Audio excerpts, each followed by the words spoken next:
Olá, tudo bem? Meu nome é Rafael, esse é o canal Didaticamente e estamos aqui para a última demonstração que a gente vai fazer a respeito de relações, no caso, propriedades delas, certo? A gente já fez em vídeos anteriores a de igualdade e de maioridade, certo? E aqui a gente vai ver a relação de divisível, certo? Que é uma relação interessante que a gente tem, que ela vem da ideia de multiplicação, certo? Então, assim, só um pequeno contexto antes de começar isso aqui, né? Na verdade, uma conversa, é que a igualdade, ela vem da identidade, certo? Então, eu tenho um elemento parado e ele vai ser igual, ele tem a mesma característica de um elemento parado.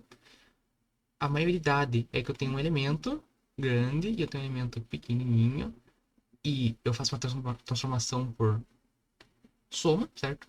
E a divisibilidade é que eu tenho um elemento grandão e eu consigo dividir ele em duas partes, certo? No caso, uma ser múltipla da outra, certo? Então, essas relações elas são importantes por alguns motivos e um deles é esse, certo? É como se ele ilustrasse características, certo? Consequências das relações mais básicas, certo? Da matemática, que são a soma, depois também vem a subtração, certo? E a multiplicação, certo? E também divisão, que é a relação inversa delas, certo?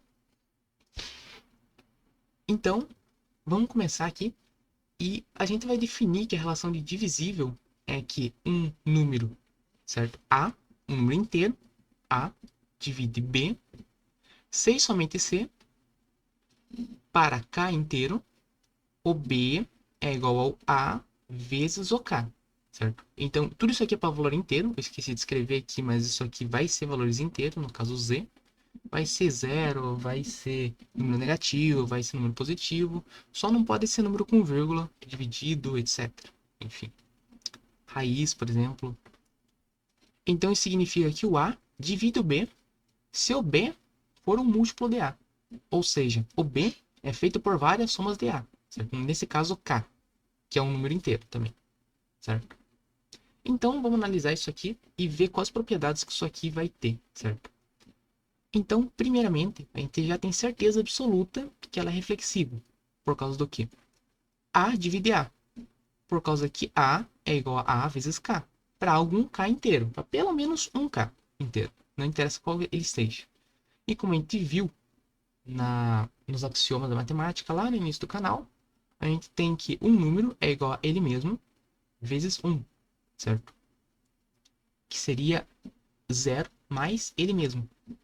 Que seria, na verdade, uma consequência do elemento neutro da soma, né? Mas o que a gente está dizendo aqui é que existe um K inteiro, que é 1, certo? Segundo o axioma do elemento neutro da multiplicação. Então, como isso aqui vale para todo, certo? Que é o que o axioma da multiplicação diz, ela é reflexiva. Pronto, isso aqui é prova suficiente. De ser a reflexiva, ela não pode ser, por causa que ela é reflexiva, então ela não pode ser a reflexiva. Ela não é simétrica, por causa do quê? Por causa que nem sempre isso aqui vai dar certo. Por que isso? A relacionado com B, certo? Implica que B está relacionado com A. Quando que isso aqui vai acontecer? Vamos ver a definição. No caso, B é igual a K1, no caso vezes, né? E A igual a B vezes K2. Rafael, mas por que você colocou um E? É um implica. Eu sei. Mas por que eu estou dizendo isso? Para que isso aqui seja falso, eu tenho que isso aqui tem que ser verdade, isso aqui tem que ser falso, certo? Ou seja, essas coisas aqui não podem acontecer ao mesmo tempo. Então eu preciso mostrar isso aqui, certo? No caso aqui, o primeiro eu falo que sempre acontece, no caso ele é válido. Então para que isso aqui seja válido, essa regra como total seja válida, isso aqui também tem que ser válido. Se isso aqui for falso, no caso, ou não ocorrer, no caso ele vai implicar numa contradição, certo? Então não vai ser válido. Então é essa regra, essa técnica que eu vou utilizar para demonstrar isso aqui. Então vamos pensar o seguinte. Para que isso aqui seja válido, eu posso ter que substituir um no outro. Então isso aqui vai ter que dar B é igual a B vezes K2. Eu substituí esse aqui nesse A vezes K1. Pela associativa da multiplicação. Isso aqui só vai ser verdade se e somente se o B for igual ao B. Troco parênteses de lugar. K2 vezes K1. Pelo elemento neutro da multiplicação, isso aqui tem que dar 1. E quando que uma multiplicação vai dar 1? Uma multiplicação vai dar igual a 1 quando K2 vezes K1 é igual a 1. Se esses dois elementos forem nulo, forem o elemento neutro da multiplicação, no caso 1, 1 vezes 1. Opa, meu Deus. No caso, isso aqui vai ser válido quando for 1 vezes 1, certo? Eles são inversos um do outro, isso aqui é 1 dividido por 1, que é igual a 1 também, né? Certo? E quando o K1 for igual a 1 dividido por K2. Mas espera aí, se esse K2 for diferente de 1, isso aqui não, essa partezinha aqui não vai dar um número inteiro. E necessariamente o K1 não vai ser um número inteiro, certo?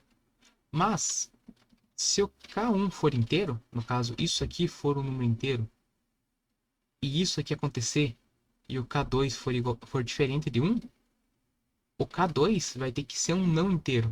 Porque ele vai ter que ser alguma coisa do tipo 1 dividido por alguma coisa, dividido por 2. Por causa que depois eu troco de ordem, vai ficar isso aqui 1 dividido por 1, certo? Multiplicado pelo inverso. No caso, isso aqui, o K2 vai ser isso aqui. Então, o inverso seria 2, 1. Daí sim daria um número inteiro, que seria o K1, certo? Só que o K2, se ele fosse isso aqui, o meio, ele vai ter que ser não inteiro. Então, a única maneira disso aqui realmente acontecer é se K2 e K1 for igual a 1. Só que para que seja igual a 1, isso aqui vai ter que ser igual a 1, isso aqui vai ter que ser igual a 1. Certo? Então, o B é igual a A e o A é igual ao B. Logo, eles são o mesmo elemento. Certo? Mas, se eles não forem igual, esses números vão ser diferentes de 1. Logo, não é para todo A e B que vale essa implicação, ou seja, essa regra aqui. Apenas quando o A e o B for igual. Então, como a simétrica diz que é para todo, ela não é simétrica, certo? Agora você pode estar pensando, então, com certeza ela é antissimétrica, porque a gente viu que quando é 1, certo? Isso aqui está valendo, com certeza. Mas, peraí, será que é apenas quando é 1 e 1 aqui que isso aqui é válido? Porque eu vi um caso, não significa que é todos. Eu não precisei argumentar que é todos os casos. Eu apenas falei, os casos que funcionam é esse, e se não e alguns outros casos que não são iguais, ele não funciona. É isso que eu argumentei até agora, certo? Eu não argumentei que isso aqui são todos os casos. Vamos ver se tem alguma outra maneira de K2 vezes K1 ser igual a 1. Como que isso aqui pode ser igual a 1? Simples. Multiplicando 1 por 1. Mas espera, a gente não fez isso? Sim, mas tem mais uma coisa para que ele seja mais 1. Se tiver um menos na frente de cada um, menos com menos 1 dá mais. Então, se for menos 1 vezes menos 1, isso aqui vai dar mais 1 também. Mas espera. Então, se isso aqui for B igual a menos 1, multiplicando, e A igual a B menos 1 multiplicando, isso significa que o B é igual a menos A e o A é igual a menos B. Mas se isso aqui é verdade, então existe um caso aonde o A está relacionado com B e o B está relacionado com A, aonde o A é diferente de B. Ou seja, eles não são o mesmo valor. Nesse caso aqui, eles são o valor simétrico, certo? O inverso da soma, no caso. Então, isso aqui não é simétrica por causa que existe casos aonde o A não é igual a B. Ou seja, usando aquela ideia de relação, ele tem o par AA na interseção do R com R menos 1, certo? Só que ele também tem o A menos A. Ele tem esses dois pares, certo? Então é isso que está dizendo. Por isso ela não é antissimétrica, certo? Justamente por causa que não é para todo, certo? Lembrando que quando a gente está provando, a gente está demonstrando aquela graduação. Se ela é graduação universal para todo, ou se é de caso. No caso, existe, certo? De existência. E por último, a gente tem a relação de transitividade, que acontece. Por causa do quê? A relação de transitividade é que A divide B e B divide C, onde o A divide C. E nota, como eu falei lá na de relações, não necessariamente pode trocar a ordem. Eu não escrevi isso aqui. Eu escrevi essa parte aqui, certo? Isso aqui não está presumido. Então, o que eu tenho aqui? Eu tenho aqui o A divide B, ou seja, B igual a A vezes K1. E esse aqui é C igual a B vezes K2. Como a gente já pode ver aqui em cima, substituindo, a gente vai ter que C é igual a vezes K1 vezes K2, certo? Fazendo associatividade, o que a gente tem aqui, que o parênteses vem para esse lado, certo? Então, C é igual ao número A multiplicado por K1 vezes K2. Mas esse K1 vezes K2, independente de quais números sejam, apenas sendo números inteiros, eles não resultam num número inteiro, por causa que é uma multiplicação? Sim, vai resultar num número chamado K3, que eu defini agora, certo? Eu estou dizendo esse novo número vai se chamar K3, aonde ele é um inteiro. Logo, o A divide C pela definição.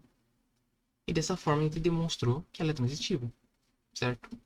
Então, o que a gente tem aqui é que a gente consegue demonstrar várias propriedades, várias coisas que acontecem ou que nem sempre acontecem, baseadas em algumas características da definição, certo? Então, para vocês verem como a definição é muito útil. É dela que a gente extrai as características, certo? E não analisando caso a caso. Porque o que garante que eu estou vendo todos os casos? Nada garante, certo? Porque se um caso falhar, daí já deu errado tudo, certo? Eu vou estar utilizando uma regra com confiança, sendo que ela não funciona de fato. Então é isso. Qualquer dúvida, deixe aqui nos comentários. Deixe o gostei, compartilhe com seus amigos para ajudar todo mundo a aprender mais sobre isso, certo? Qualquer dúvida aqui, eu vou responder o mais rápido possível. Pode pedir vídeo, eu vou fazer vídeo, inclusive, que algumas pessoas já começaram a pedir, certo? De probabilidade. No caso, iniciar com a análise combinatória. Um forte abraço para todo mundo, tenham bons estudos e até a próxima. Tchau, tchau.